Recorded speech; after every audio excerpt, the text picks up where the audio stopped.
Hi, I'm Rob. And I'm Rob. And this is Ask Rob and Rob.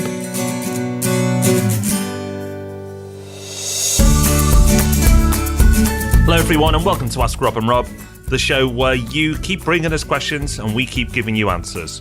And this week is absolutely no different. We've got two crackers in. Thank you to those people and everyone who keeps sending them in. And the reason why they keep coming in is probably because we do keep answering them, but also we make it very simple, Rob. It certainly is. Just pick up the phone and call 013 808 00035. That's 013 808 00035. Or if you would prefer to do it from the safety of your laptop, you can go to thepropertyhub.net/ask. Both methods work equally well. Just make sure you get your question in. Then you might have it answered, just like Sam is about to. Hi, Rob and Rob. My name's Sam. First of all, thank you for the great input that we get from your podcast. It's absolutely brilliant. Great source of information, and I'm a regular listener.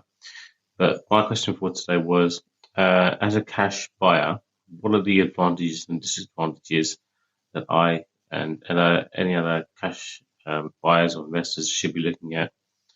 Is there any pitfalls, any real benefits, anything in particular? So if you could let us know, that'd be great. Okay, brilliant. Thank you. Lovely position to be in, hey Sam. Cash buyer, well done. Okay, so cash buyers, do you have an advantage?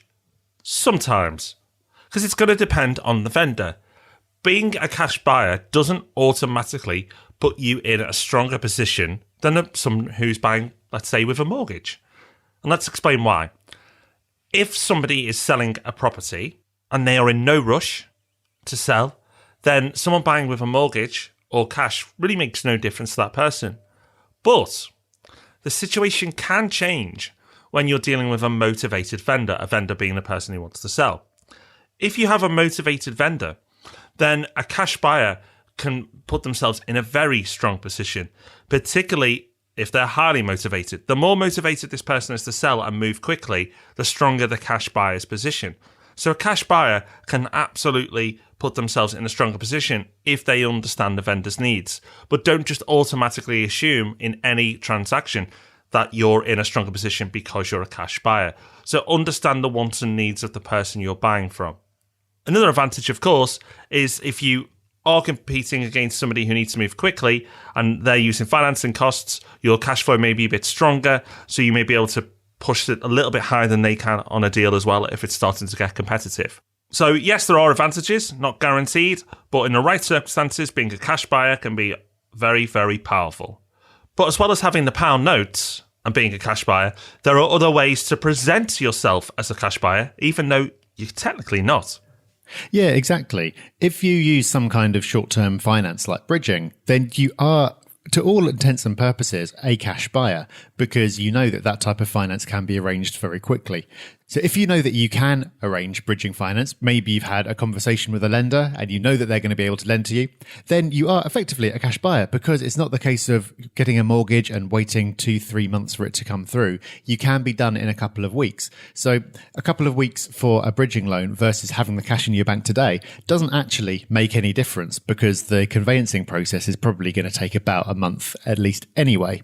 So if you are in one of those situations that Rob described, where being a cash buyer would be useful, then you can actually achieve the same effect without physically having the cash. But as he rightly says, it's not going to be the magic bullet every time. Speaking of financing, we've got another question from Barnaby, who wants to know about financing flips. Hi guys, my name's Barnaby. I love the property podcast. The question I've got for you guys is about financing short-term flips. Because I'm about to refinance 2 properties I've got in lease to draw down some equity and would like to do up and flip a student or a granny style semi-detached house for target area I've been following. I've got the capital for a deposit and the renovation, and I don't think I'd struggle too much to get a third mortgage. However, these mortgages, when I look at them, often have early repayment fines, which can end up being quite a large percent of the amount borrowed. So I wondered if you had any suggestions for financing, say, like a sort of 6-month project.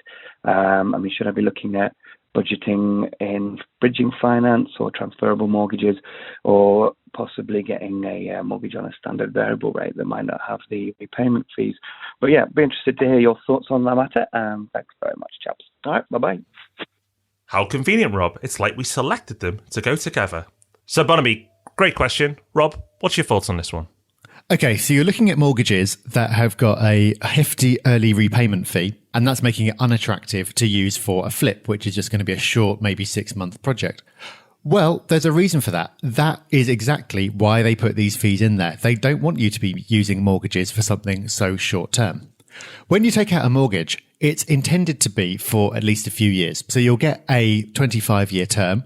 Maybe there'll be a 2-year fix, 3-year fix, 5-year fix, but even if not, even if there's no fixed period at all, they're still expecting you to hold on to that mortgage for a bit. They don't want you to be using what they see as a long-term project for something that you're just going to use to do a quick flip and then redeem inside a year. Now, that's not to say that you can't do it. You might have done it yourself, or you might have come across people who have. They've used a mortgage for this purpose. They've either found one that's got a low or no early redemption fee, or they've just factored those fees in and paid it anyway, and it still works out at a price that makes sense for them. And that's fine. People have done it, but they really shouldn't. The risk is that if the lender suspects that you're doing this deliberately, then they may well refuse to lend to you again. And because they all share information, they might pass this information to other lenders as well, who will also refuse to lend to you. Because, of course, if you do it once, then, things change. You might buy a property, then suddenly you have to move for work, or something happens in your life and you have to sell the property and redeem the mortgage straight away. You can see it happening once. But if it happens 2-3 times, then they're going to start getting suspicious. So it really depends on your own comfort level, whether you want to do it at all. What you should be doing is either using cash or using bridging finance. Now, bridging is more expensive than a mortgage. The fees are higher and the rates are higher as well. So that's why people do use mortgages if they can. But bridging really is the correct tool to use. So, Barnaby, the reason why you're finding these fees off-putting is because that's the intention. If you can find one that still works for you, then it's really up to your own risk tolerance whether you want to do that or not. Otherwise, do look at bridging. Rates aren't as expensive as you might think. There are some good deals out there, and you might find that it's actually more competitive than a mortgage after factoring in all those fees anyway. Well, I think you nailed that one, Mr. D. Well done. A big thank you to Sam and Barnaby for sending in your questions. I hope you feel better and more confident about going on your property journey now.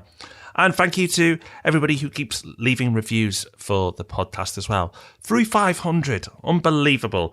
Which makes us the most popular business podcast on iTunes by some distance. So thank you. It's lovely hearing you say each week that you enjoy it, but it's lovely reading about it on iTunes reviews as well.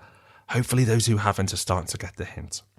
I hope so. Otherwise, we're just going to gradually ratchet up the guilt every week until you do.